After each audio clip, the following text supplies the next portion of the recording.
ambil keputusan secara bijak ketika menghadapi masalah karyawan. Yang kedua, tekanan pekerjaan. Perusahaan mungkin memiliki target kerja yang sehingga atasannya merasa keberatan jika karyawannya ada yang cuti.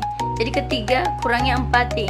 Mungkin atasan ini lebih fokus pada pekerja dibanding kondisi pribadi karyawan, sehingga kurangnya memahami situasi darurat yang dialami oleh karyawan. Yaitu keempat, budaya kerja yang tidak sehat.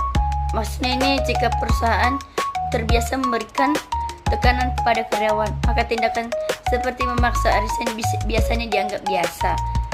Kelima, kurangnya aturan yang jelas. Kemungkinan perusahaan tidak memiliki sistem atau kebijakan cuti yang jelas sehingga menimbulkan konflik.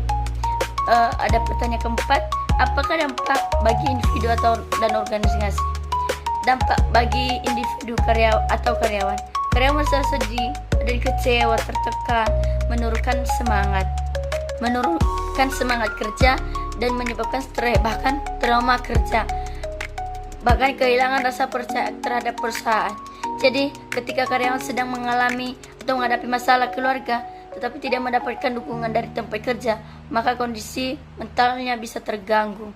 Jadi dampak bagi organisasi, citra perusahaan menjadi buruk. Masyarakat. Dampak bagi organisasi. Jadi citra perusahaan menjadi buruk di masyarakat dan bahkan menurunkan kepercayaan calon pekerja. Lingkungan yang kerjaan menjadi tidak nyaman. Jadi solusi yang sebaiknya dilakukan perusahaan menurut pendapat saya yaitu memberikan pelatihan kepemimpinan. Atasan perlu dilatih agar mampu berkomunikasi dengan baik dengan memahami bawahannya.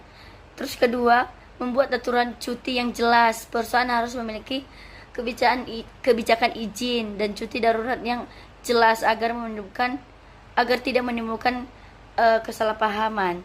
Mengutamakan empati, bukan egois. Jadi menurut saya juga perusahaan itu harus memahami bahwa karyawan juga memiliki kehidupan pribadi dan keluarga. Jadi tidak harus bekerja terus. Ketika kita punya masalah pribadi, kita nggak bisa cuti atau minta izin. Jadi terus harus dievaluasi terhadap atasan. Jika terbukti melakukan penyalahgunaan wewenang, perusahaan perlu memberikan teguran atau sanksi agar terjadinya serupa tidak terulang lagi.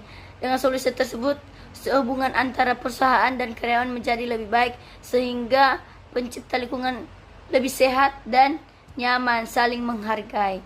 Terima kasih.